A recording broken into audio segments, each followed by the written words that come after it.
Hello friends, आज आपण बेसनची पोळी बनवणार आहोत. कमी वेळात आणि कमी साहित्यात बनणारी, खुसखुशीत आणि तोंडाची चव वाढवणारी, अंडे न वापरता आपण ही पोळी बनवणार आहोत. झटपट आणि टेस्टी बनणारी ही पोळी लहान मुलांपासून मोठ्यांपर्यंत सगळ्यांना आवडते. येथे मी अर्धी वाटी बेसनचं पीठ घेतलेलं आहे. बेसनचं पीठ चाळून घेतलेलं आहे. त्यामध्ये आपण कोथिंबीर आणि हिरवी मिरची टाकणार आहोत. कोथिंबीर भरपूर वापरा, त्यामुळे पोळी छान लागते. 2 हिरव्या मिरच्या घातलेल्या आहेत.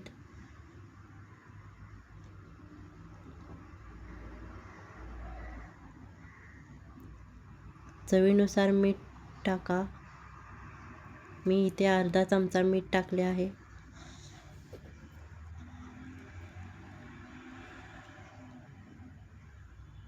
त्यानंतर आपण अर्धा चमचा हळद टाकणार आहोत.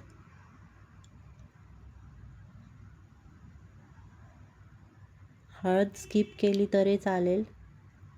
मी इथे छोटा अर्धा चमचा हळद टाकलेले आहे. थोडे थोडे करून आपण त्यात पाणी मिक्स करून घेणार आहोत.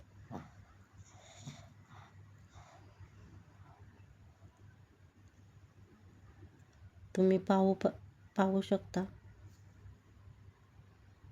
पाण्याचा लागेल तसा वापर करा. जास्त पाणी झाले की पोळी तव्याला चिटकून राहते. पाणी कमी पडल्यास पोळी जाड होईल. पोळीला आपल्याला हवा आहे तसा क्रंचीपणा येणार नाही. तुम्ही पाहू शकता. याप्रमाणे आपण बॅटर तयार करून घ्यायचे आहे.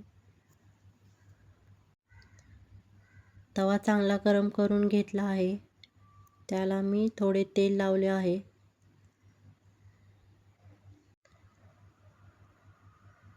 तेल पूर्णपणे पसरून घ्या. त्यानंतर आपण तयार केलेले मिश्रण त्यामध्ये घाला. पोळी चांगली पसरवून घ्या. गॅस मध्यम फ्लेमवर करा. अशा प्रकारे पोळी पसरून घ्या. तुम्ही पाहू शकता.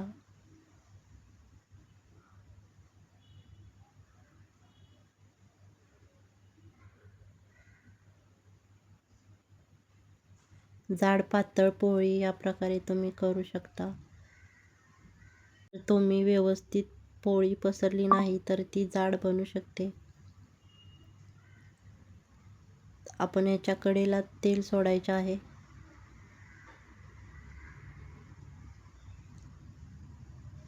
असे तेल सोडल्यामुळे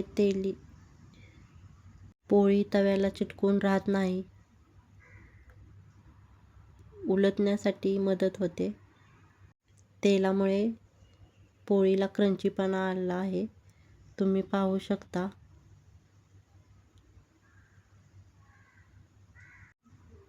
पोळी पलटून घ्यायची आहे. दोन्ही बाजूनी पोळी व्यवस्थित भाजून घ्यायची आहे.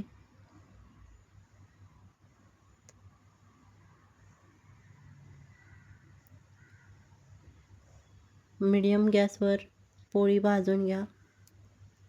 तुम्ही पाहू शकता पोळी कशी कुरकुरीत झालेली आहे. व्हिडिओ आवडला असल्यास व्हिडिओला लाईक करा. ही पोळी तुम्ही जेवणात तोंडी लावू शकता किंवा चपातीसोबत, भाकरीसोबत खाऊ शकता. अशा प्रकारे आपली बेसनची पोळी तयार झालेली आहे. अशाच झटपट रेसिपीसाठी चॅनलला सबस्क्राईब करा.